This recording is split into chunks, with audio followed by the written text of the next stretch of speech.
Hello friends, मेरा नाम doctor लिमेश व्यास है। मैं कंसल्टेंट न्यूरो फिजिशियन हूँ। मैं ब्रेन एंड स्पाइन डॉक्टर हूँ। मैं आज मैं पार्ट 2 में खींच के लक्षण, उसकी जांचें और उसके इलाज के बारे में मैं बताऊंगा।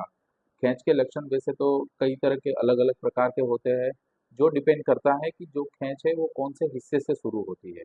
पर ज़्यादातर जो खींच होती है उसमें इंसान बेहोश होकर गिर जाता है, उसके हाथ पैर पूरा ऐसे सिकुड़ जाता है, हाथ पैर में एकदम कंपन होना शुरू हो जाता है, जबान कट जाती है, मुंह से फेना आ जाता है। ये सारी जो चीज़ें हैं वो 5 से 10 मिनट तक रहती है और उसके बाद आधे घंटे तक मरीज अ, बेहोशी की अवस्था में रहता है।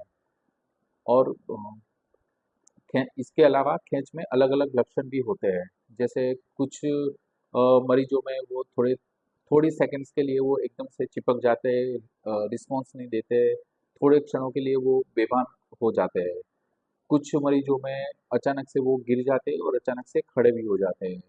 कुछ चीज़ों में एकदम सी छोटी सी खींच आती है, जिसमें छोटा सा एक मूवमेंट होता है, जैसे आदमी चबा रहा हो या आंखें पटपटा रहा हो।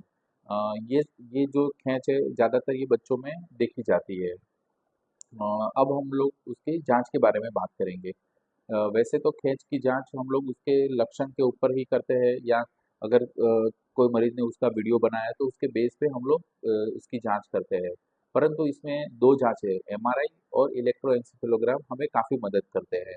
एमआरआई है वो हमें दिमाग में किसी जात की कोई ट्यूमर है, नस कोई दब रही है या ब्रेन का कोई इन्फेक्शन है, उसको जानकारी में हमें मदद करता है। इलेक्ट्रोएंसेफेलोग्राम है वो हमें मदद करता है कि खींच सही में खींच आ रही है या नहीं आ रही है, और खींच अगर आ भी रही है तो किस प्रकार की खींच है, जिससे हमें कौन सी उसको दवाई देनी है उसमें मदद मिलती है।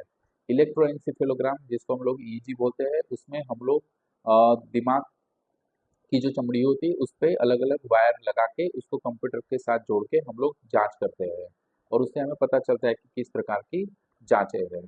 अब आते हैं उसके इलाज के ऊपर। अब जैसे ही मरीज को खींच की प्रॉब्लम होती है तो मरीज और उसके जो रिश्तेदार होते हैं वो थोड़े घबरा जाते हैं, वो टेंशन में आ जाते हैं कि ये क्या है, ठीक होगी कि नहीं होगी, और ये आगे क्या होगा इसका। तो मैं आपको पहले ही बता दूं, अगर आप प्रॉपर कोर्स करते हैं दवाइयों का, 2 से 3 साल का कोर्स रहता है, अगर आपका एमआरआई नॉर्मल आ रहा है, अगर आपका ईईजी जांच भी नॉर्मल आ रही है, और आपने अगर प्रॉपर इंस्ट्रक्शंस फॉलो किए डॉक्टर से, तो ये बीमारी खत्म भी हो सकती है। कुछ कुछ केसों में ये चीज़ बनी भी रहती है, जिसमें दवाई फिर हम लोग चालू रखते हैं।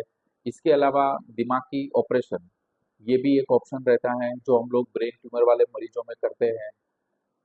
तीसरा एक ऑप्शन एक रहता है वेगस नर्व स्टिमुलेशन, जिसमें हम लोग एक मशीन आती है जो हम लोग दर्दी के जो बॉडी में फिट कर देते हैं। वो मशीन से क्या होता है कि हल्के हल्के करंट जो होते हैं वो वेगस नर्व, एक नस होती है जो हमारे ब्रेन में, उसको पास करते रहते हैं और खींच को कंट्रोल करने में मदद करते हैं। तो ये सारी आपको इन्फॉर्मेशन है खींच के बारे में, खींच कर क्या क्या लक्षण है, खींच की इलाज, खींच की जांच के बारे में। अगर आपको वीडियो अच्छा लगा हो तो आप शेयर करिए और इसको लाइक करिए। और आपको कोई भी जानकारी चाहिए खींच के बारे में तो नीचे दिए हुए ईमेल एड्रेस पे आप मुझे अपने क्वेश्चंस मेल कर सकते हैं। Thank you.